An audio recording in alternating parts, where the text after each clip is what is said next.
Class 8th math chapter 3 understanding quadrilaterals. तो quadrilateral क्या होता है? तो पहले बच्चों आप याद रखना, सिंपली याद रखना, क्वाड का मतलब होता है चार और लेटरल का मतलब होता है साइड्स। तो क्वाड्रिलेटरल का मतलब 4 साइड्स वाली शक्ल। तो ये 4 साइड्स वाली शक्ल किससे बनी हो? ये लाइन सेगमेंट्स की बनी हो। मिसाल के तौर पर यहाँ पे मैं एक शक्ल बनाऊँ लाइन सेगमेंट्स की, ये क्वाड्रिलेटरल है। तो क्वाड्रिलेटरल्स के बेटे 4 साइड्स होते हैं, 4 साइड्स, जैसे ए बी सी डी। तो यहाँ पे ये 4 साइड्स हैं, 1 2 3 और 4 साइड्स, इसके 4 साइड्स हैं, 4 साइड्स। 4 एंगल्स, तो इसकी 4 एंगल्स भी हैं, जैसे angle A, angle B, angle C और एंगल डी। तो 4 वर्टिसेस। तो वर्टेक्स एक लाइन सेगमेंट जहाँ पे 2 लाइन सेगमेंट्स आपस में जुड़ते हैं, तो 4 वर्टिसेस वर्टेक्स का जमा होता है। तो ये जो है ये एक वर्टिस है, 2 3 और 4 वर्टिसेस होते हैं इसमें। और ये क्या होते हैं? क्लोज्ड शेप होती है, ठीक है। और इस made up of line segments. तो लाइन सेगमेंट्स की बनी हुई है। लाइन सेगमेंट कहते हैं छोटी छोटी लाइनों को, ठीक है। तो लाइन जो है मैंने आपको जैसे बताया, लाइन का कोई एंड नहीं होता है, तो लाइन के छोटे छोटे टुकड़े, इनको लाइन सेगमेंट्स कहते हैं।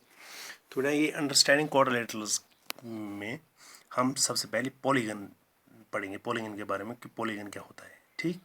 तो पॉलीगन्स की डेफिनेशन मैंने लिख रखी है, जैसे a simple closed curve made up of only line segments. वो कर्व, वो शेप, वो simple closed curve made up of only line segments. वो कोई भी शक्ल, कोई भी शेप जो सिर्फ लाइन सेगमेंट्स की बनी हो, उसको पॉलीगन कहते हैं। जैसे मैंने यहाँ पे ट्रायंगल बनाई है, यहाँ पे पॉलीगन बनाया है, ट्रायंगल है या पेंटागन है। तो ये लाइन सेगमेंट्स की बनी हुई हैं सारी शेप्स, तो इनको पॉलीगन कहते हैं, ठीक है। A simple closed curve made up of only line segments, जो लाइन सेगमेंट्स की बनी हो। तो इस पॉलीगन के चार टाइप्स हैं, ठीक है। 4 टाइप्स ऑफ पॉलीगन्स। तो नंबर 1 याद रखना बेटा। तो नंबर 1 जो है उसको कनकेव पॉलीगन कहते हैं। तो कनकेव पॉलीगन में आपको बस इतना सा याद रखना है कि कनकेव पॉलीगन में कम से कम एक एंगल जो है वो 180 degree, at least one angle is more than 180 degree, 180 degree के अलावा हो, ठीक है। तो दूसरा टाइप जो है इसका वो है कन्वेक्स पॉलीगन। तो कन्वेक्स पॉलीगन में आपको सिंपल सी याद रखना है, जैसे all the angles less than 180 degree. तो कन्वेक्स पॉलीगन में हर एक एंगल इस शक्ल की, इस शेप की 180 डिग्री से कम हो, ठीक है। ये याद रखना है। कनकेव पॉलीगन में कम से कम एक एंगल 180 डिग्री से ज़्यादा हो, और कन्वेक्स पॉलीगन में सारी एंगल्स जो हैं वो 180 डिग्री से कम हो, उसको कन्वेक्स पॉलीगन कहते हैं। तो उसके बाद में रेगुलर पॉलीगन।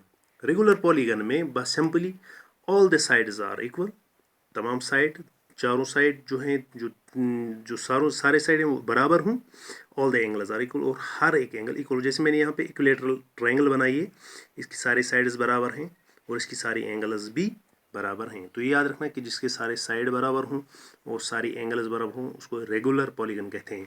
और irregular polygon, simple irregular polygon, regular का अपोजिट, ठीक है, जिसका ना कोई साइड बराबर हो और ना कोई एंगल इसकी बराबर हो, यानी कि एंगल्स भी डिफरेंट हों और साइड्स भी डिफरेंट हों। तो आज जो हमने पढ़ा वो पढ़ा है पॉलीगन के बारे में। तो polygon a simple closed curve made up of only line segments. Polygon उसको कहते हैं जो सिर्फ लाइन सेगमेंट्स की बनी हो। और पॉलीगन की 4 किस्में हमने पढ़ी। एक कनकेव पॉलीगन, सिंपली इसमें याद रखना कि कम से कम कनकेव पॉलीगन में नंबर 1 जो कनकेव पॉलीगन है, कम से कम एक एंगल जो है वो 180 डिग्री से ज़्यादा हो। दूसरा कन्वेक्स पॉलीगन। कन्वेक्स पॉलीगन वो पॉलीगन होता है जिसकी सारी एंगल्स जो हैं वो 180 डिग्री से कम हो, उसको कन्वेक्स पॉलीगन कहेंगे। रेगुलर पॉलीगन में, रेगुलर पॉलीगन उस पॉलीगन को कहते हैं, उस शक्ल को हम कहेंगे जिसकी सारी साइड्स भी बराबर हों और सारे एंगल्स भी बराबर हों। और उसके बाद irregular polygon, irregular polygon regular के अपोजिट, यानी कि इसमें इरेगुलर पॉलीगन में ना कोई साइड बराबर होता है और ना ही कोई एंगल बराबर होती है। होप आप लोगों ने समझ लिया होगा। तो बाकी